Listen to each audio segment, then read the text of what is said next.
नमस्कार। Dhirendra पुंडी news point में आप सभी का एक बार फिर से स्वागत है और हम सब स्वागत कर रहे हैं भाऊ तोरसीकर जी का।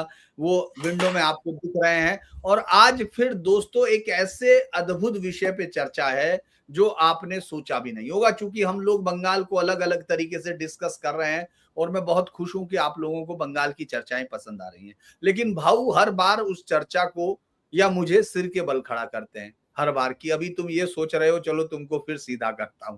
तो आज वो फिर एक नए के साथ हैं, वो नया आइडिया है। भाऊ अब आप जो ये सरकार चल रही है, अब तो सरकार आ गई है, अब तो सारा जो आपने बताया था 200 से ज्यादा सब सीटें और पूरा लगभग एकदम सही निकला। अब आप इस सरकार को कैसे देख रहे हो और सरकार के अब तक के कामकाज को कैसे देख रहे हो? मैं जो देख रहा हूं, मैं मानता हूं कि पहली बार बंगाल में रियल सेक्युलर सरकार आई है। सेक्युलर का मतलब क्या होता है? सेक्युलर का मतलब समझ लो। जब यूरोप में उस वक्त जो राजा होते थे वो क्रिश्चियन होते थे और पोप उनका धर्मगुरु होता था, तो हर चीज में अड़ंगा लगाता था, टांग अड़ाता था। ये रिलीजन के लिए सही है, गलत है। तो आखिर में एक तय हुआ कि भाई धर्म सत्ता ने राजसत्ता में हस्तक्षेप नहीं करना चाहिए। उसको सेक्युलरिज्म बोलते हैं। धर्म सत्ता और राजसत्ता को अलग करने का मतलब सेक्युलर होता है। सर्वधर्म समभाव वगैरह नहीं। राजसत्ता जो है आम जनता पर राज करेगी, उसका जो स्पिरिचुअलिटी है उस पर धर्म सत्ता राज करेगी। लेकिन कानून व्यवस्था, जीने की व्यवस्था, जो सिविल प्रशासन की व्यवस्था है वो रिलीजियस नहीं है, वो राजसत्ता है। और उस पर हस्तक्षेप ना करे या धर्म के मामले में राजसत्ता अड़ंगा नहीं लगाएगी, हस्तक्षेप नहीं करेगी, इसको सेक्युलरिज्म बोलते हैं। हमारे यहाँ अजीब है, हिंदू कैसे जिएंगे, हिंदुओं का ये क्या होगा, ये तय करने वाली सरकार कहां से बन गई? सरकारों को एक अधिकार नहीं है सेक्युलरिज्म में। तो इसलिए, और दूसरी बात है कि मुस्लिम बोलते हैं कि हमको बाजू में मंदिर नहीं चाहिए, चलो मंदिर हटाओ। ये बोलने वाली सरकार कौन होती है? अगर यहाँ के सब नागरिक इक्वल है तो जो कानून मुस्लिमों को लगेगा, क्रिश्चियनों को लगेगा, वही हिंदुओं को लगेगा। तो जो तुष्टीकरण तुष्टीकरण बोलते हैं, मैं नहीं मानता, वो गलत है। आज तक जिहादी सेक्युलरिज्म था, अब सीधे सीधे सेक्युलर सरकार आई है। वो हिंदुओं के लिए नहीं है, वो नागरिकों के लिए। जो सरकार नागरिकों के लिए काम करती है, आम जनता के लिए काम करती है, वो सेक्युलर होती है। वो भेदभाव नहीं करेगी कि ये हिंदू है, ये सेक्युलर है, ये मेजॉरिटी है, ये माइनॉरिटी है। गलत है। पहली बात तो मैं मानता हूं, आप भी शुरू करो, एक शब्द गलती से भी इस्तेमाल नहीं करना। मुस्लिम का मतलब अल्पसंख्यक नहीं है। Muslim is a second largest majority in India. Bharat की 2 नंबर की मेजॉरिटी है मुस्लिम। 18%, 19% का मतलब क्या होता है? वो सेकंड मेजॉरिटी है। क्रिश्चियन, जैन वगैरह वो माइनॉरिटी है। तो इसलिए मैं मानता हूं कि जिस ढंग से मुस्लिम दादागिरी करते थे, मुस्लिम मौलाना सरकार को बताएंगे ये सरकार सेक्युलर है या नहीं, ये कौन तय करेगा? मौलाना तय करेगा। तो वो सरकार सेक्युलर नहीं रहती, क्योंकि सरकार को, सेक्युलर सरकार को किसी के की वैलिडेशन की जरूरत नहीं है, सर्टिफिकेट की जरूरत नहीं। संविधान के तहत आपने चुनाव जीता, आपने सरकार बनाई, बस वो सेक्युलर है। आपको गवर्नर ने शपथ दिलाई और आपकी सरकार बन गई, बस उसी का मतलब है आप सेक्युलर सरकार हो। तो जब हम कांग्रेस की, तृणमूल की, लेफ्ट सरकार देखते हैं तो मुस्लिमों की तरफ उनका झुकाव रहता है। और उतना झुकाव भी छोड़ दो, मुस्लिमों को खुश करने के लिए आप मंदिर बंद करवाओगे? ये कहाँ का सेक्युलरिज्म है? इसको सेक्युलरिज्म बोलते हैं। अगर सुप्रीम कोर्ट ऑर्डर देती है कि सर्टेन डेसिबल के ऊपर लाउड स्पीकर की आवाज नहीं जानी चाहिए, मस्जिद पर के जो लाउड स्पीकर हटा दो, तो सरकार नहीं हटाएगी। वो कैसी सेक्युलर सरकार हो गई। तो इसलिए अगर आज पश्चिम बंगाल में शुवेंदु अधिकारी की सरकार मस्जिदों से अगर लाउड स्पीकर हटा रही है, रास्ते पर नमाज बंद कर रही है, तो वो सेक्युलर सरकार है। उसने ये नहीं बोला कि रास्ते पर चलो अभी हमारी हिंदुत्व की सरकार आई है, रास्ते पर आरती होगी। नो, क्या शुवेंदु अधिकारी ने ऑर्डर पास किया है कि भाई हमारे लोग रास्ते पर भजन करेंगे, आरती करेंगे, मूर्ति बिठाएंगे? उसको रोकना नहीं, ऐसा उन्होंने पुलिस को नहीं बोला है, इसलिए कि वो हिंदुओं की सरकार नहीं है। वो इन रियल सेंस सेक्युलर सरकार है। वो मुस्लिमों पर अन्याय नहीं करेगी, क्रिश्चियनों को भेदभाव से नहीं उसके साथ बर्ताव करेगी। वो हिंदू हो, मुस्लिम हो, क्रिश्चियन हो, किसी भी धर्म का पालन करने वाला हो या नास्तिक हो, उसके साथ उसी समान भाव से अगर एक सरकार बर्ताव कर रही है तो इन रियल सेंस वो सेक्युलर सरकार है। यही तो हमने योगी बाबा का क्या देखा है। ठीक है, वो कोई मुख्तार अंसारी नाम का माफिया था और कोई आतिक अहमद था, उसको मारा तो मुस्लिम करके मारा नहीं। विकास दुबे को भी मारा है। विकास दुबे मुस्लिम नहीं था लेकिन माफिया था। कानून में या अपराध में, कानून तोड़ने में कोई रिलीजन नहीं होता, कोई संप्रदाय नहीं होता। क्रिमिनल सिर्फ क्रिमिनल होता है, मर्डरर सिर्फ मर्डरर होता है। तो इसलिए अगर ये भेदभाव बंद करने वाली सरकार आई है तो मैं मानता हूं कम से कम 70-80 साल के बाद बंगाल में पहली बार एक सेक्युलर सरकार आई है जी। अच्छा, वो हिंदुओं को कुछ झुकाव नहीं दे रही है। हाँ, उन पर अन्याय भी नहीं होने दे रही है। उन पर अगर अन्याय हुआ है तो उसका भी इंसाफ करेगी, लेकिन हिंदू करके नहीं। उन पर नाइंसाफी हुई है, अन्याय हुआ है, उसका परिमार्जन आवश्यक है, इसलिए करेगी। वो हिंदू है इसलिए नहीं है। मैंने एक वीडियो देखा, कहीं एक क्या बोलते हैं उसका, एक गांव आसनसोल या कहीं के जो कब्जा की हुई जमीन थी, उस पर एक बिल्डिंग थी, बुलडोजर से तोड़ी जा रही।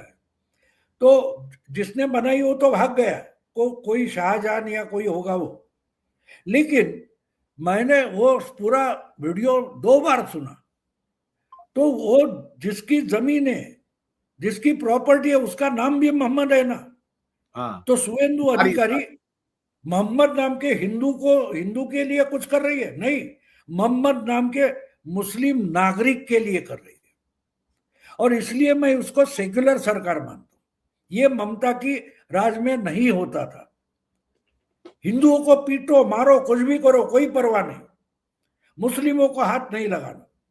आपके पहले लाइव या किसमें आप बोल रहे थे ना कि पुलिस को लात मार रहा है कोई, सब फोटो आपने दिखाया, वो शायद इसने दिखाया, पंकज ने, कौन थे पंकज ने दिखाया। हाँ, पंकज ने दिखाया, क्योंकि वो मेरे पास था नहीं उस वक्त, लेकिन मैंने देखा हुआ था। नहीं, वो बात है ना कि पुलिस पर भी लात मारेगी तो भी पुलिस काम नहीं करेगी। वो सेक्युलर पुलिस नहीं थी, वो जिहादी सेक्युलरिज्म की पुलिस थी। मैं उसको जिहादी सेक्युलरिज्म बोलता हूं। जो इस्लाम के लिए काम करती है वो हर चीज जिहादी होती है, ये आप समझ लो। एक कोई मुस्लिम होता है तो अल्लाह का शासन, अल्लाह की सत्ता पूरी पृथ्वी तल पर लाने के लिए कोशिश करता है, वो मुस्लिम होता है। और वही असली मुस्लिम होता है जो जिहादी होता है। भाऊ, एक बड़ा इंटरेस्टिंग सा आपने एक बार बताया था उदाहरण, तो मुझे लगता है कि वो भी आप, शुभेंदु एक बड़ा मतलब इतनी तेजी से काम है। जब हम लोग बात कर रहे हैं, उससे पहले अभिषेक बनर्जी चारों का नाम दे चुके, उससे पहले गायों पर जो वहां बड़े खुले आम में जब घूम रहा था, तो वहां सब दर्शकों सब जितने हिंदू जाते थे, चूंकि मैं तो अंतर कर नहीं पाता था, लेकिन वो सब बताते थे कि ये देखो गाय काट के सबके सामने ले जा रहा है। तो वो चूंकि जो कटे हुए मीट का मैं बात कर रहा हूँ, वरना तो वो लगातार दिख रहा था। अब शुभेंदु ने वो भी किया, पुलिस वालों के पास पहुंचे, फिर आज भवानीपुर में सीधे तौर पे कह दिया कि जो वार्ड 77 है, जिसमें मुस्लिम्स ने एक वोट नहीं दिया, बीजेपी को पूरी तरह दिया, तो मैं वहां ऑफिस नहीं खोलूंगा। और उसके बाद कहा जो तोड़ेंगे उनसे वसूलेंगे, और बुलडोजर भी चल रहे हैं। तो ये अगर शुभेंदु को आप देखेंगे कि वो दोस्ती भी करने की बात है, किस तरह से आप बाकी की उनका उनका जो स्टाइल है, ये आप किस तरह से देख रहे हैं, या कुछ मिला जुला दिख रहा है? देखो, मैंने शायद मेरे किसी वीडियो में एक बात कही है कि शुभेंदु ने असम के मुख्यमंत्री हेमंत बिश्व शर्मा से वो एग्रेसिव लैंग्वेज भाषा ली है। उसने उत्तर प्रदेश के मुख्यमंत्री योगी आदित्यनाथ, जो बाबा है, बुलडोजर बाबा कहा जाता है, उनसे बुलडोजर उठाया है। लेकिन जिस प्रेरणा से शुभेंदु अधिकारी काम में जुट गए, उसको मैं आरएसएस के सर्वे सर्वा जो है प्रमुख है मोहन जी भागवत, उनसे प्रेरणा ली लगता है। क्योंकि 8 फरवरी को जब मुंबई में भागवत जी का प्रवचन हुआ था, उसमें उन्होंने कहा था कि क्रिश्चियन या मुस्लिम, जो कुछ किसी ने सवाल पूछा था कि क्रिश्चियन और मुस्लिमों का बंदोबस्त कैसे करें, उनको कैसे समझाए, तो भागवत ने कहा था उनको समझाने के झंझट में मत पड़ो, उनसे दोस्ती करो। दोस्ती से एक दूसरे से बात होती है, समझाना आसान होता है। लेकिन एक बात मत भूलो, दोस्ती करते वक्त हाथ में डंडा होना चाहिए। अब जिस ढंग से शुभेंदु अधिकारी काम कर रहा है मुख्यमंत्री बनकर, तो सरकार उसके हाथ का डंडा है। अगर तुमको दोस्ती से नहीं रहना है, ठीक है, तुम हमको दुश्मन मानते हो, मैं भी दुश्मन मानता हूं, फिर मेरे हाथ में डंडा है, वो चल जाएगा। या तो दोस्ती करो या तो डंडे से दोस्ती करो, चॉइस साफ है। दोस्ती करते वक्त हाथ में डंडा होना चाहिए। देखो, एक बात होती है, हम किसी को भी समझा सकते, घर में हो, स्कूल में हो, बच्चों को समझाया जाता है, भाई ये तू डिसिप्लिन तोड़ रहा है, ये सही नहीं है, अनुशासन तोड़ना गलत है। जो जो समय जो सब्जेक्ट चल रहा है, उसी सब्जेक्ट पर आपको अध्ययन करना है। नहीं नहीं, मैं तो गणित के समय साइंस का स्टडी करूंगा, अध्ययन करूंगा, नहीं चलेगा। तो समाज अगर जीना है, लोगों को इकट्ठा जीना है, तो कुछ अनुशासन होना जरूरी होता है। और अनुशासन को ही कानून कहा जाता है। कानून का मतलब क्या है? कानून का मतलब शक्ति होती है। शक्ति के सिवा कानून नहीं होता। देखो, 1857 में हमारे यहाँ बड़ा बगावत हुई थी। उसके बाद ब्रिटिशों ने हजारों लोग मारे थे, हजारों लोग मारे थे। मारने की जगह नहीं थी, तो दिए का खंबा हो या पेड़ की शाखा हो, उस पर लटका कर फांसी लगाकर मारे थे। एक बहुत बड़ा भयंकर क्रौर्य ब्रिटिशों ने दिखाया था 1857 में। उसके 3 साल बाद क्या हुआ मालूम है? उसके 3 साल बाद हमारे देश में एक कानून आया जिसको इंडियन पीनल कोड कहते, बिल्कुल 3 साल बाद। तो ये इसमें लिखे शब्द है ना, वो कानून है। वो तोड़ोगे तो फांसी लटकोगे। ये पहले दहशत पैदा की और फिर सब लोग कानून का पालन करने लगे। तो आज शुभेंदु अधिकारी डंडा दिखा रहा है तो बोल रहा है कि कानून समझो, अगर नहीं समझोगे तो डंडा सर पर पड़ेगा। क्योंकि कानून का मतलब ही शक्ति होती है। मैं समझाने की कोशिश कर रहा हूं, अगर मुंह बोले शब्दों से समझोगे नहीं तो डंडे की भाषा समझाएगी। तो बिल्कुल साफ है, बिल्कुल साफ है कि हेमंत बिश्व शर्मा ने क्या किया है। देखो, बाबा योगी आदित्यनाथ ने क्या किया है, देखो, किसी मुस्लिम पर अन्याय नहीं किया। मैंने एक वीडियो देखा था बीच में, बिहार के चुनाव चल रहे थे, तब एक मुस्लिम पढ़ा लिखा वो बोल रहा था, ये तो अच्छा हुआ योगी बाबा आ गए, वरना तो हमको यूपी छोड़कर भागना पड़ता इस आजम खान के कारण। हम 4 भाई है, मुस्लिम 4 भाई है, हम पढ़े लिखे हैं, अच्छी खासी नौकरी करते हैं, मैं प्रोफेसर हूं, मेरा भाई कोई बैंक में काम करता है, लेकिन ये इतनी लूटमार करते हैं कि साला यूपी छोड़कर भागना पड़ता। लेकिन अच्छा हुआ योगी बाबा आ गए, हम यूपी में ही अभी भी रहते हैं। योगी बाबा की कृपा से 4 मुस्लिम भाई पढ़े लिखे यूपी में ठहरे। क्यों? क्योंकि योगी बाबा ने सेक्युलर सरकार दिखाई, सेक्युलर कानून दिखाया, मतलब जहां शक्ति की जरूरत है उधर डंडा उठाया। बुलडोजर चाहिए, बुलडोजर। तो ये इसलिए मैं मानता हूं बंगाल में जो ममता दीदी की सरकार थी वो जिहादी गवर्नमेंट थी, वो भारतीय संविधान का इस्तेमाल जिहाद के लिए कर रही थी। और एक बात और समझ लो कि बीजेपी ने ममता को नहीं हराया, चुनाव आयोग ने नहीं हराया, जनता ने हराया है, वोटर ने हराया है। जो वोटर होता है ना, वो मैदान में आ गया तो बड़े बड़े सिंहासन हिल जाते।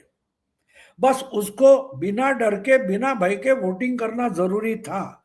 वो सुविधा चुनाव आयोग ने खड़ी कर दी, और वो बांध टूटता है और पानी सुनामी जैसा बाहर निकलता है, वैसा वोटर बाहर निकला और ममता को उसने हराया। ममता सही बोल रही है, वो हारी नहीं है, उसको वोटर ने हराया है, वोटर ने हराया। वो ये समझ नहीं पा रही है कि मुझे हराया गया, लेकिन कौन हराने वाला है वो देखो। जो तुम्हारे दरवाजे पर, अभिषेक के दरवाजे पर, टीएमसी के नेताओं के दरवाजे पर आकर रोज रोज रोज जय श्री राम बोल रहा है, तुमने उसको जय श्री राम बोलने से रोका था। वो बांध के अंदर जमा हुआ पानी था, वोटिंग के नतीजे आए, बांध टूट गया, वो तुम्हारे दरवाजे पर आकर घोषणा दे रहा है। और मोदी जिंदाबाद नहीं कहता, अमित शाह का जिंदाबाद नहीं करता, बीजेपी का जिंदाबाद नहीं करता। अरे गांव गांव में मैं वीडियो देख रहा हूं, मैं चकित हो गया हूं। बंगाल के गांव गांव में शिवाजी महाराज के फोटो लगाए जा रहे। अब शिवाजी महाराज बंगाल में कहां से पहुंच गए? क्योंकि शिवाजी महाराज हिंदुओं के लेटेस्ट राजा थे, जिन्होंने अपने राज्य में न्याय का राज्य प्रस्थापित करके दिखाया था। तो जो राज आया है वो शिवराज्य है, वो बता रहे हैं। वरना बंगाल से शिवाजी महाराज का रिश्ता क्या है, तो ये समझना जरूरी है। और दूसरी बात यह है कि अचानक बहुत सारे डिबेट में सुनता हूं, मुझे हंसी आती है डिबेट सुनता हूं। ये बोल रहे अरे यही पुलिस है, कल तक काम नहीं कर रही थी, आज काम कर रही है। पुलिस नहीं काम कर रही है, शुभेंदु अधिकारी की ऑर्डर काम नहीं कर रही है।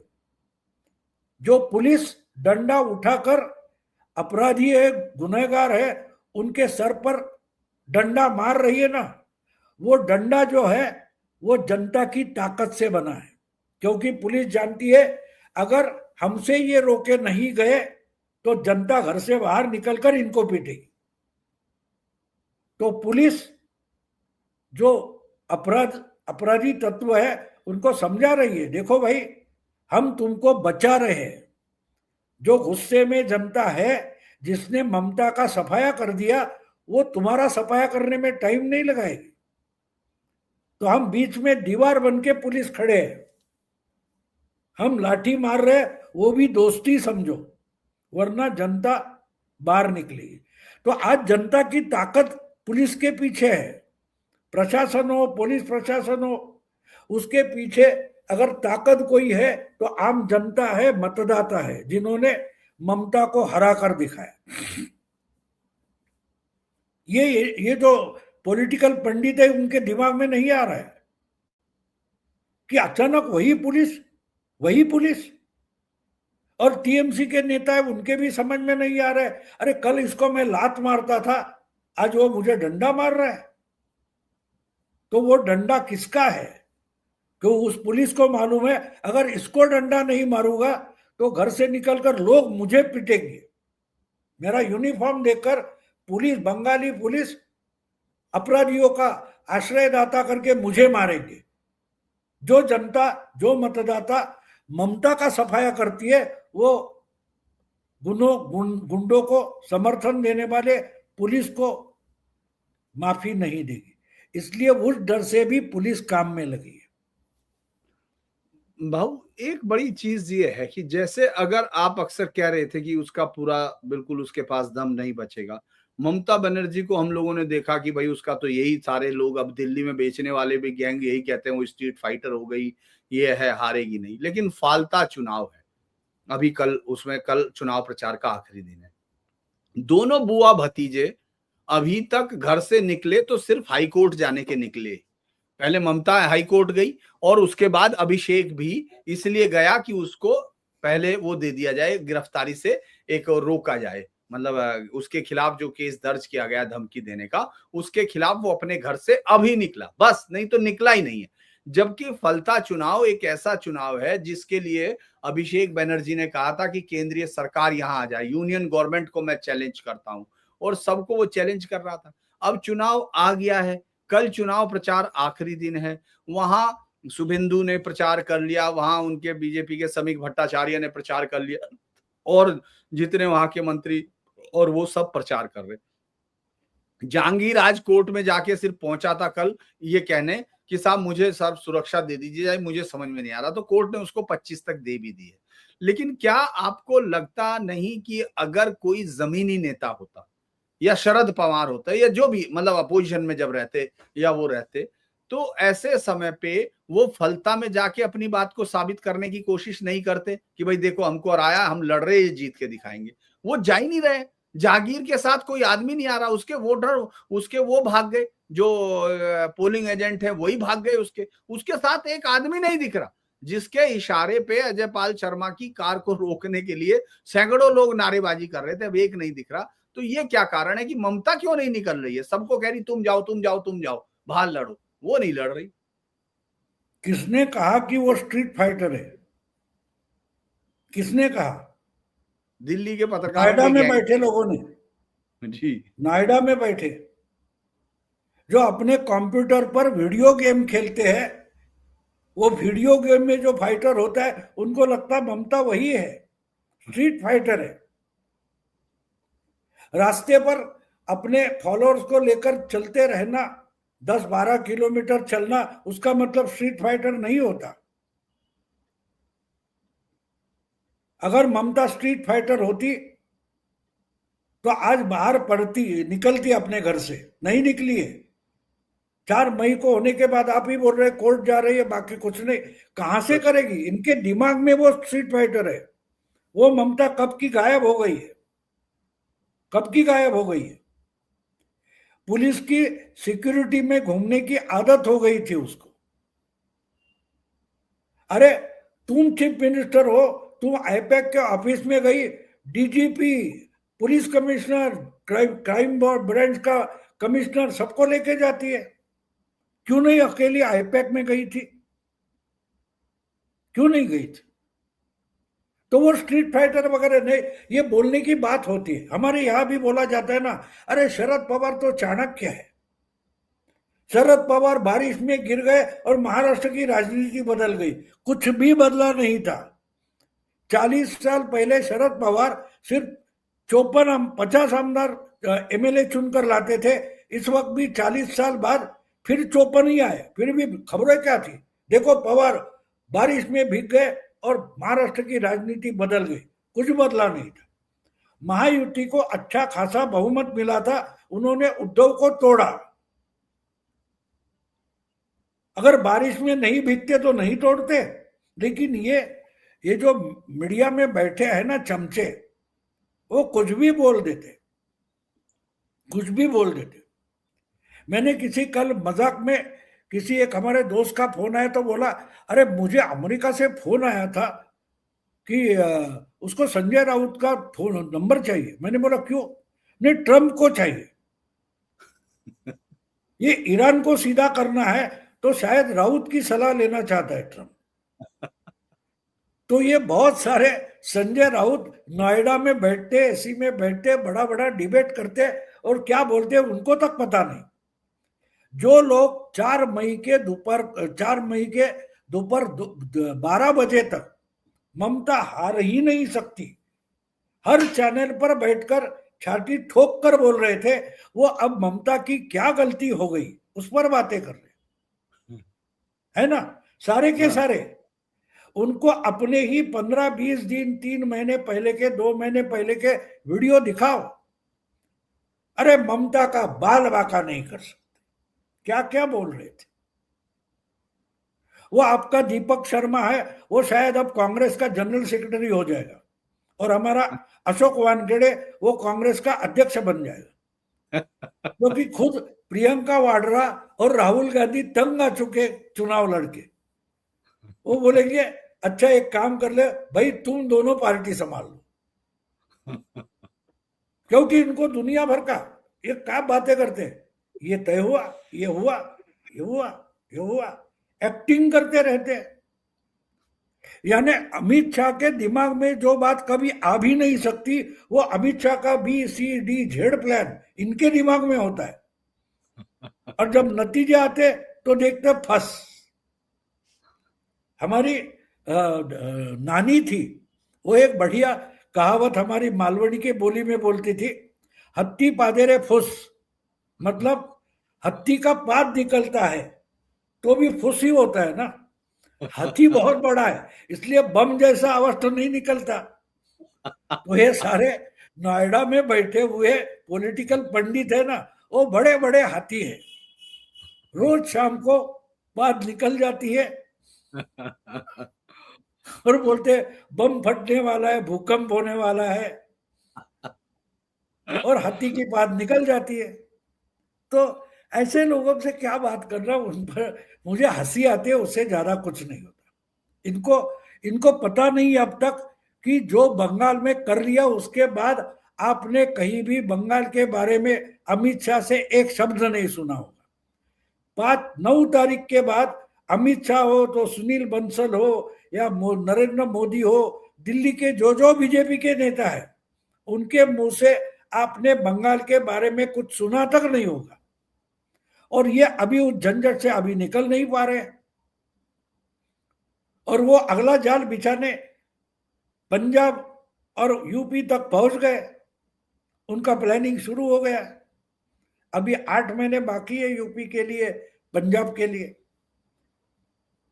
तो बीजेपी चुनाव जीतने वाला एक मशीन है, बोलना ठीक है, आसान है बोलना, लेकिन मशीन क्या है, उसके नटबोल्ट क्या है, उसके पेचकस क्या होते हैं, आपको मालूम तक है नहीं।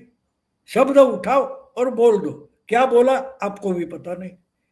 ये ऐसे जो पॉलिटिकल एनालिस्ट है ना, उनको होने वाला पता नहीं होता, और जो होता है वो समझता तक नहीं, लेकिन हमें ही कैसा पता है। ममता की 3 गलतियां, ममता की एक गलती भारी पड़ी। जो गधे, मैं इनको गधा बोलता हूं, जो गधे 30 या 29 अप्रैल को बोल रहे थे कि अकेली सयानी घोष अमित शाह पर भारी, हाँ, अब क्या हुआ वो सयानी घोष का, अब उसको ब्लेम कर रहे कि उन्होंने वो काबा मदीना बोला और इनका पुदीना हो गया। हाँ, ये पुदीने की चटनी जैसे रगड़े गए ना ये लोग। इनको ना सयानी घोष मालूम है, ना मोहा मोहित्रा समझती है, ना पॉलिटिक्स समझते, कुछ नहीं। ओबामा में जो राहुल गांधी के बारे में लिखा है कि स्टडी, अध्ययन ना किया हुआ बच्चा, हमने पूरा का पूरा स्टडी किया है दिखाने के लिए, जैसे झूठे जवाब अपने टीचर को, क्लास टीचर को देता है, ये इसी तरीके के पॉलिटिकल पंडित है, उनको मालूम भी नहीं है क्या पॉलिटिक्स हो रही है, लेकिन बताने के लिए से महात्मा जैसे अपने पल के ऐसे करके देते, बड़े बड़े महात्मा भी इनको देखकर चकित हो जाएंगे कि अरे ये शायद महात्मा है। मैंने इसको वीडियो में बोला था कि मैं इन लोगों को कट्टर हिंदू मानता हूं, क्योंकि हिंदू का मतलब वो होता है ब्रह्म सत्य जगन मिथ्या। इनको वास्तविकता मिथ्या लगती है और कल्पना।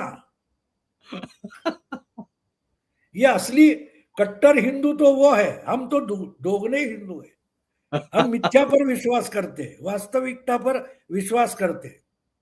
एक बढ़िया कहानी कहकर रुक जाऊंगा। जी जी। एक गांव में ऐसे बड़े आचार्य थे और प्रवचन रात को देते, ब्रह्म कैसे सत्य है और दिखता है वो मिथ्या है, वगैरह वगैरह। तो डर है, ये जो आमिष होता है, मोह पाश होता है, उस पर बड़ा बड़ा बड़ा बोलते। दूसरे दिन सुबह वो नदी पर नहाकर आश्रम लौटते हैं। उनके पीछे भौंकता हुआ एक कुत्ता दौड़ रहा है। तो रात को प्रवचन सुनने वाला एक गांव का इंसान वहां से जा रहा था। वो बोलता, आचार्य आपने रात को क्या बोला था कि जगत मिथ्या है ना, तो आप कुत्ते से क्यों डर रहे हो? अगर जग मिथ्या है, झूठ है, तो भौंकने वाला कुत्ता भी डरने की उसको क्या जरूरत है? लेकिन मैंने बोला ना, महात्मा तो महात्मा होते हैं, वो भी सेक्युलर महात्मा थे। तो आचार्य बोले, क्या कह रहा है? मैं तुझे दौड़ता हुआ दिखाई दे रहा हूं, मेरे पीछे कुत्ता लगा है, वही तो मिथ्या है। बोला, तुझे दिखाई दे रहा है वही तो मिथ्या है। तो बंगाल का चुनाव पूरा मिथ्या है, समझे आप? ये ये असली असली हिंदू है, वो ब्रह्म में विलीन रहते हैं, उनको मिथ्या से कोई लेना देना होता नहीं। धन्यवाद भाऊ, आपने बहुत ही अच्छी कहानी के साथ खत्म किया। और मैं तमाम दर्शकों से अनुरोध करता हूं, चूंकि भाऊ को जब भी नए आइडिया के साथ आते हैं, हमेशा जब भी होता है उनका ये स्नेह है कि वो हमेशा एक्सक्लूसिव जो भी होता है उसको डिस्कस करते हैं। लेकिन बीच में भाऊ रोज जो अपना वीडियो डालते हैं वो आप हमेशा प्रतिपक्ष पर जाकर देखें, हमेशा देखें। और मैं भी देखता हूं तो हर बार नई चीज सीखता हूं। प्रतिवाद। तो आप जी, प्रतिवाद, माफ करना। तो प्रतिवाद पर जाके देखें आप, और वो हम लोग हमेशा उससे नया सीखते हैं, नया आइडिया आता है। तो क्योंकि भाऊ के साथ अनुभव है और उनका अध्ययन तो आपको दिखता ही है। भाऊ आपका स्नेह बना रहे। तमाम दर्शकों को भी दर्शकों की ओर से मेरा बहुत बहुत धन्यवाद।